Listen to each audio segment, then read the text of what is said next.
Science, one of the most vast and rapidly expanding fields. From chemistry to biology, physics to computer science, its scope is enormous. It is important to keep up with the realm of science as it expands, because science and technology are essential to designing the future. It is critical for our future generation to use these fields to reestablish America on the global stage and create a better world for us. The impact that science has, science and math on an adult world, is a lot larger than most people think. I think that there is definitely an established need for a workforce that knows more technologically, that understand how to think and how to, do things, whether it be in the research sciences, in medicine, in transportation, in taking care of the environment, in computers. In fact, the majority of the best jobs in America are based in science. Science jobs are rapidly expanding in the modern age. For example, computer science is exploding. Programming jobs are growing at double the national average. It is estimated that in 2020, there will be 1 million more computer science jobs than students to fill them. While computer science is the most drastic example, similar patterns can be seen in all scientific jobs. The fields are growing without the workforce to support their expansion. Why is this a current crisis? The students of our country are falling short and losing ground on an international playing field.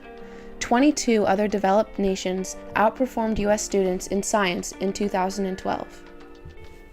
In the same year, 15-year-olds across America were administered a program for International Student Assessment Test. This test is composed of 3 sections, one for math, one for reading, and one for science, and is scored according to various levels of achievement. The results of this test may surprise you.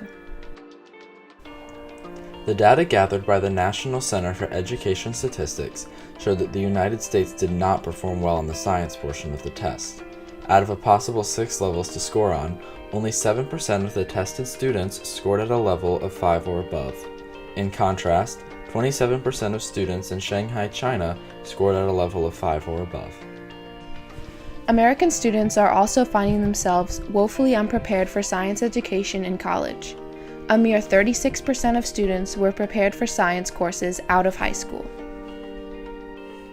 In order to compete on the global stage, science education must be addressed. We need to look to other countries for answers. The United States well below countries like Japan and Finland. What are those countries doing that the United States is not doing?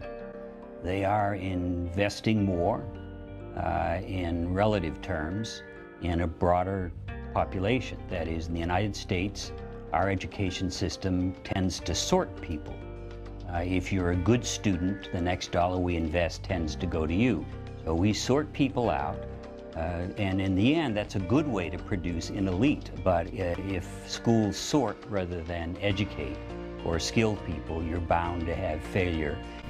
Evidence of this sorting is Mountain Vista Governor's School for Math, Science, and Technology in Northern Virginia. Students participate in research-based, technology-enhanced, integrated learning in mathematics, science, and the humanities. Students must apply to the program.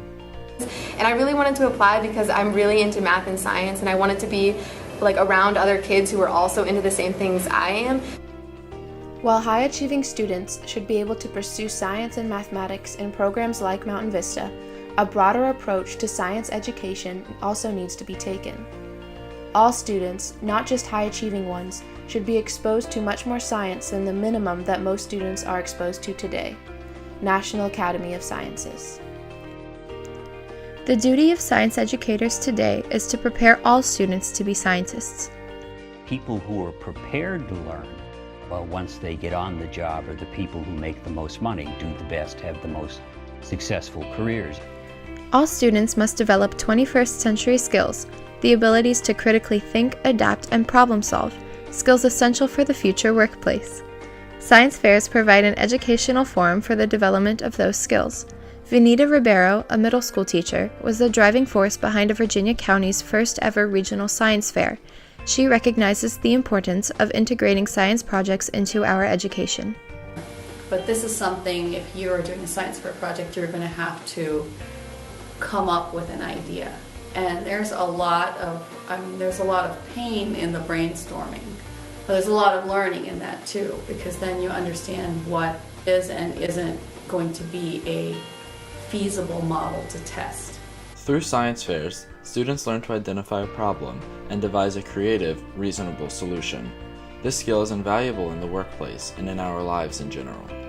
I hope children who had a chance to enter the science fair will be stimulated to think about things in a more scientific way, to break things down. I hope they'll be more aware of the impact of technology in our lives, you know. I also think that we were very successful in having good support, you know, from throughout the community. This support from the community, namely very generous donations from a local family and Learning Tree Farms, was one of the reasons the science fair was possible. Without that money, this opportunity would probably not have been available. Congress, this is what we ask of you. Although these citizens of Fauquier County were generous enough to support the science fair endeavor, it is hard to rely solely on these people for all of the expenses that come with expanding scientific knowledge to the public. Obama has called for more funding to boost science education. We need you to respond to that call. While programs like Mountain Vista and science fairs are important, the increased funding should focus on reaching and encouraging all students to become literate in the sciences. This entails using a broad approach and emphasizing science education for everyone. An example of this would be requiring students to take science all 4 years of high school, rather than just 3. Encouraging the development of creative and critical thinking will best prepare students for the scientific and technically based future workplace, and propel America back to a competitive level on the global stage. By funding broad science education, we are funding our future.